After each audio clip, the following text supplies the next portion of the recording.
మన ఇతిహాసంలో మహాభారత యుద్ధం అతి పెద్దది మరియు అతి భయంకరమైనది. ఈ యుద్ధంలో చాలా మంది యోధులు వాళ్ళ ప్రాణాల్ని కోల్పోయారు. గొప్ప గణిత శాస్త్రవేత్త ఆర్యభట్ట ప్రకారం క్రీస్తు పూర్వం 3137వ సంవత్సరంలో మహాభారత యుద్ధం జరిగింది. 18 రోజులు జరిగిన ఈ యుద్ధంలో ఒక్కో రోజు ఒక్కో ప్రత్యేకత ఉంది. ఈ 18 రోజుల్లో వేరు వేరు సంఘటనలు జరిగాయి. గొప్ప గొప్ప యోధులు ఈ యుద్ధంలో వీరమరణం పొందారు. శ్రీకృష్ణుడు అన్ని ధర్మాలకి రక్షణగా ఉండి యుద్ధాన్ని ముందుకు నడిపించాడు. యుద్ధంలో ప్రతి రోజు జయాపజయాలు జరుగుతూనే ఉన్నాయి. ఈ రోజు ఈ వీడియోలో మహాభారత యుద్ధం జరిగిన 18 రోజుల్లో ప్రతి రోజు యొక్క ప్రత్యేకత గురించి తెలుసుకుందాం. అందుకని ఈ వీడియోని ఎక్కడా స్కిప్ చేయకుండా పూర్తిగా చూడండి. మరి ఇంకెందుకు ఆలస్యం, let's start our today's episode. Mahabharata యుద్ధం మొదలయ్యే ముందు భీష్మ పితామహులు కౌరవులు పాండవుల మధ్య యుద్ధానికి సంబంధించి కొన్ని నియమాలను విధించారు. అవేంటంటే, 1, ప్రతిరోజు సూర్యోదయం నుంచి సూర్యాస్తమయం వరకు మాత్రమే యుద్ధం జరగాలి. 2, సమాన యోధులు మాత్రమే ఒకరితో ఒకరు పోటీ పడాలి. ఉదాహరణకి రథం మీద ఉన్నవాళ్ళు రథం మీద ఉన్న వాళ్ళతో యుద్ధం చేయాలి. ఏనుగు సవారీలు మిగతా ఏనుగు సవారీలతోనే యుద్ధం చేయాలి. నేల మీద ఉన్నవాళ్ళు నేల మీద ఉన్న వాళ్ళతోనే యుద్ధం చేయాలి. 3, ఎవరైనా భయభీతులై యుద్ధంలో శరణు కోరితే అలాంటి వారి మీద అస్త్రాలు ప్రయోగించకూడదు. 4, యుద్ధంలో సేవకులకు ఎలాంటి హాని తలపెట్టకూడదు. 5, నిరాయుధుల మీద ఎవరు ఆయుధాలు ప్రయోగించకూడదు. 6, ఒక వీరుడితో ఒకరికంటే ఎక్కువ వీరులు యుద్ధం చేయకూడదు. ఇలాంటి కొన్ని ముఖ్య నియమాలను భీష్ముడు విధించాడు. ఈ నియమాలను యుద్ధంలో పాల్గొనే ప్రతి ఒక్కరూ ఖచ్చితంగా పాటించి తీరాలి. ఇప్పుడు 18 రోజులు జరిగిన మహాభారత యుద్ధం గురించి మాట్లాడుకుందాం.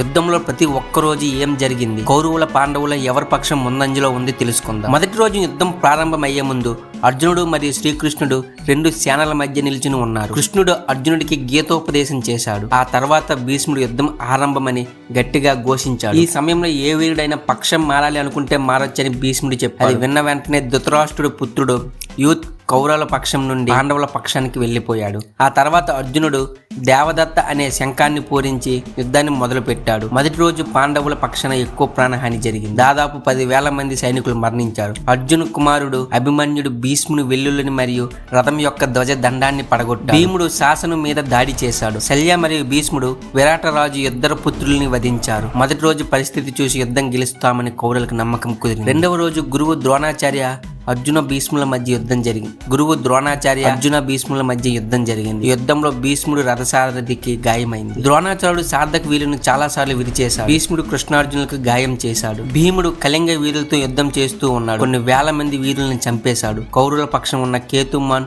కళింగరాజు భానుమాన్ లాంటి చాలా కళింగ వీరులు మరణించారు. అర్జునుడు భీష్ముడిని ఆపడానికి ప్రయత్నిస్తూ ఉన్నాడు. ఈ విధంగా రెండవ రోజు పాండవులకు అనుకూలంగా ఉంది. మూడవ రోజు 2 పక్షాల సైనికుల వ్యూహాలు రచించారు. పాండవుల వైపు నుంచి భీముడు అర్జునుడు, కౌరవుల వైపు నుంచి దుర్యోధనుడు రక్షకుడిగా ఉన్నారు. మూడవ రోజు భీముడు ఘటోత్కచునితో కలిసి కౌరవుల సైన్యాన్ని ఓచకోత కోశాడు. భయపెట్టి యుద్ధం నుంచి పారిపోయేలా చేశాడు. ఇంకోవైపు భీష్ముడు యుద్ధంలో చెలరేగిపోతున్నాడు. పాండవుల సైన్యాన్ని ఓచకోత కోస్తూ ఉన్నాడు. అది చూసి కృష్ణుడు అర్జునుడితో భీష్ముడిని చంపమని చెప్పాడు. కానీ అర్జునుడు మాత్రం ఆ సాహసం చేయలేకపోయాడు. అప్పుడు కృష్ణుడే భీష్ముడిని చంపడానికి ముందుకు వెళ్లడం మొదలు పెట్టాడు. అది చూసి అర్జునుడు భీష్ముడిని చంపే సాహసం చేస్తా అని కృష్ణుడితో అంటాడు. మార్గంలో ఉన్న కౌరవుల సైన్యాన్ని అర్జునుడు వివిధ అస్త్రాలు ప్రయోగించి అడ్డు వచ్చిన వారందరినీ చంపేశాడు. భీముడు కూడా కొన్ని వందల మంది కౌరవ సైన్యాన్ని అంతం చేశాడు. దాంతో మూడవ రోజు కూడా కౌరవులు ఎక్కువగా సైన్యాన్ని కోల్పోయారు. 4వ రోజు ఈ రోజు కౌరవులు అర్జునుడి మీద బాణాల వర్షం కురిపించారు. కానీ అర్జునుడు తప్పించుకుని బాణాలు వేసి అందరినీ వధించాడు. ఈ రోజు భీముడు కౌరవుల సైన్యాన్ని భయభ్రాంతులకు గురి చేశాడు.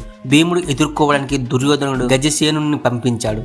కానీ భీముడు ఘటోత్కచుడి సాయంతో మొత్తం గజసేనను నాశనం చేశాడు మరియు 14 మంది కౌరవులను చంపేశాడు. ఈ రోజు భీముడు అర్జునుడు కలిసి భీష్ముడికి ఛాలెంజ్ విసిరారు. 5వ రోజు ఈ రోజు భీష్ముడు పాండవ సేన మీద దాడి చేసి అందరినీ చంపేస్తూ ఉన్నాడు. 5వ రోజు 2 పక్షాల సైనికులు కూడా సరి సమానంగా మరణించారు. భీష్ముడిని ఆపడానికి భీమార్జునులు కలిసి భీష్ముడితో యుద్ధం చేశారు. సార్థకి ద్రోణాచార్యుని నియంత్రణలో ఉంచారు. కానీ తర్వాత భీష్ముడు సార్థకిని యుద్ధం నుండి పారిపోయేలా చేశాడు. ఈ రోజు సార్థక 10 మంది పుత్రులు యుద్ధంలో మరణించారు.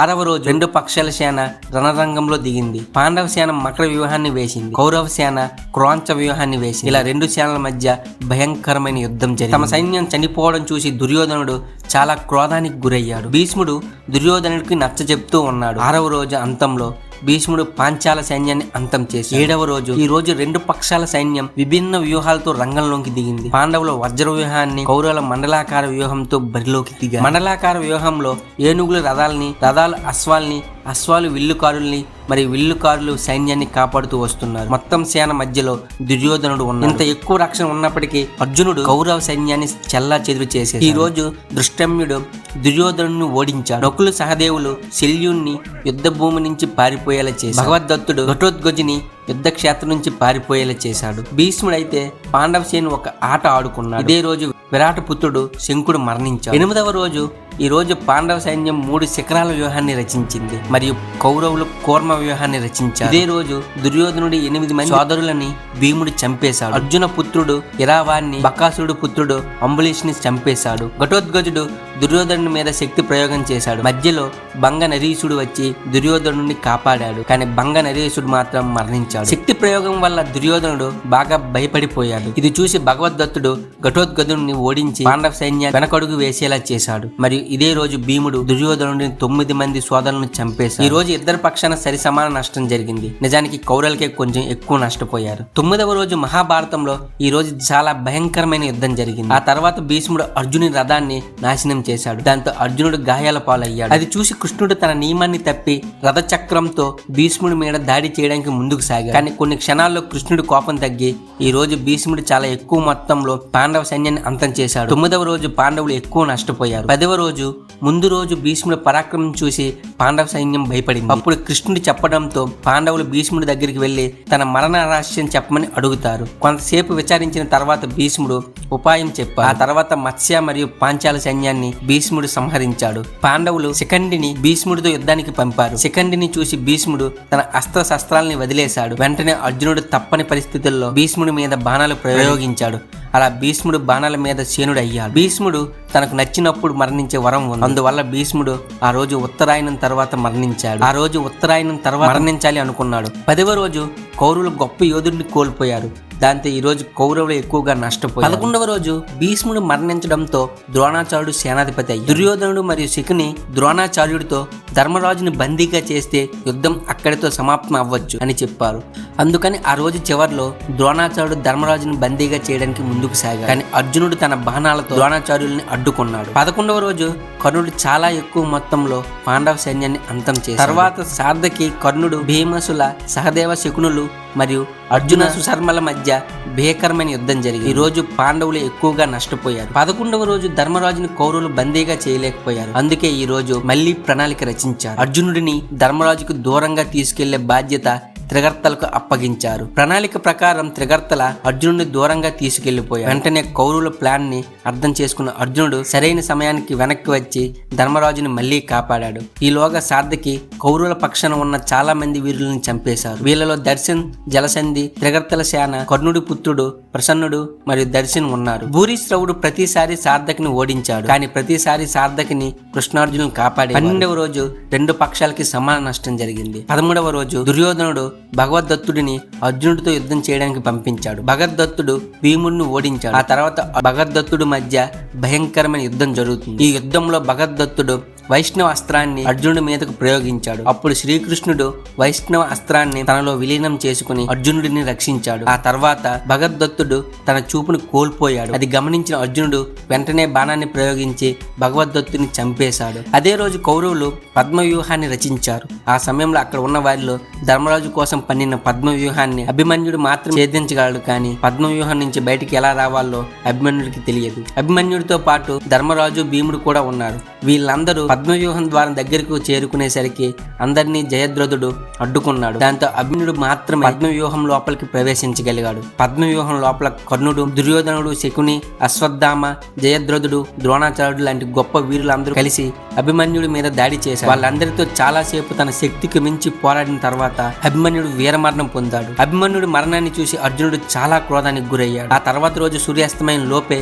జయద్రథుని అంతం చేస్తాను అని అర్జునుడు ప్రతిజ్ఞ చేశాడు. నేను అలా చేయకపోతే అగ్ని సమాధి అయిపోతాను అని చెప్పాడు. 13వ రోజు అభిమన్యుడు లాంటి గొప్ప యోధుడిని పాండవులు కోల్పోయి శోక సంద్రంలో మునిగిపోయారు. 14వ రోజు అర్జునుడి అగ్ని సమాధి ప్రతిజ్ఞ గురించి తెలుసుకున్న కౌరవులు చాలా సంతోషించారు. ఎందుకంటే ఇంత తక్కువ సమయంలో జయద్రథుడు లాంటి గొప్ప వీరుని పట్టుకుని సంహరించడం అసంభవం అని కౌరవుల ఆలోచన. అలాగే యుద్ధంలో ఈ ఒక్కరోజు జయద్రథునికి రక్షణగా ఉండి కాపాడాలి అని కౌరవులు నిశ్చయించుకున్నారు. ద్రోణాచార్యుడు జయద్రథుని ఎలా అయినా కాపాడుతానని దుర్యోధనికి మాట ఇచ్చాడు. అందుకని సైన్యం వెనక భాగాన జయద్రథుని ఉంచాడు. 14వ రోజు యుద్ధం మొదలైన తర్వాత భూరిశ్రవుడు సార్థకిని పరాజయం పాలు చేశాడు. అంతకంటే ముందే సార్థకి 10 మంది పుత్రుల్ని చంపేశాడు. సార్థకిని కూడా ప్రయత్నిస్తూ ఉండగా అర్జునుడు భూరిశ్రవుడి చేతుల్ని నరికేశాడు. తర్వాత సార్థకి భూరిశ్రవుడి తలను నరికేశాడు. ఇంకోవైపు ద్రోణాచార్యుడు ద్రుపద విరాటాలని చంపేశాడు. జయద్ర ఎంతకీ బయటికి రాకపోయేసరికి శ్రీకృష్ణుడు తన మాయతో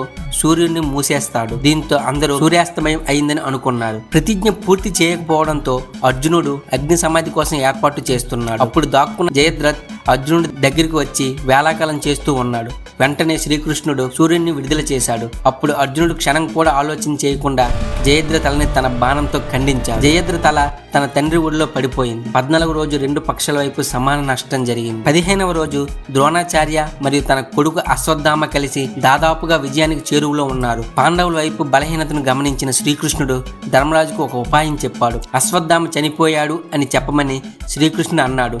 కానీ ధర్మరాజు అసత్యం చెప్పనన్నాడు. అప్పుడే భీముడు అశ్వత్థామ అనే పేరు గల ఏనుగుని చంపేశాడు. దాంతో యుద్ధ క్షేత్రం అంతా అశ్వత్థామ అనే ఏనుగు చనిపోయింది స్ప్రెడ్ అయ్యేలా చేశారు. ఇలా జరుగుతూ ఉండగా శ్రీకృష్ణుడు శంఖాన్ని పూరించాడు. దానితో ద్రోణాచార్యుడికి చివరి వాక్యం ఏనుగు అనే మాట వినపడలేదు. అశ్వత్థామ చనిపోయాడని మాత్రమే వినిపించింది. వెంటనే ద్రోణాచార్యుడు పుత్ర శోకంతో అస్త్రాన్ని పరిత్యజించాడు. అదే సమయంలో ద్రౌపది సోదరుడు దృష్టద్యుమ్నుడు ద్రోణాచార్యుడి తలను నరికేశాడు. అలా ఆ రోజు కౌరవులు గొప్ప వీరుణ్ణి కోల్పోయారు. 16వ రోజు ద్రోణుడు చనిపోయిన తర్వాత కర్ణుడిని సేనాధిపతి చేశారు. కర్ణుడు పాండవ సైన్యాన్ని ఓచకోత కోస్తూ ఉన్నాడు. కర్ణుడు నకుల సహదేవుని కూడా ఓడించాడు. కానీ తన తల్లి కుంతికి ఇచ్చిన మాట ప్రకారం వాళ్ళని చంపలేదు. అదే రోజు ఘటోత్కచుడు కౌరవ సైన్యాన్ని అంతం చేస్తూ ఉన్నాడు. అతన్ని ఎవరూ కంట్రోల్ చేయలేకపోయారు. అప్పుడు దుర్యోధనుడు ఇంద్రుడు ఇచ్చిన శక్తి బాణాన్ని ప్రయోగించమని కర్ణుడికి చెప్పాడు. కానీ కర్ణుడు ఆ శక్తి ఆయుధాన్ని అర్జునుడి కోసం దాచి ఉంది. ఈ ఆయుధాన్ని కేవలం ఒక్కసారి మాత్రమే ప్రయోగించగలరు. అయితే దుర్యోధనుడి మాటను గౌరవిస్తూ శక్తి ఆయుధంతో కర్ణుడు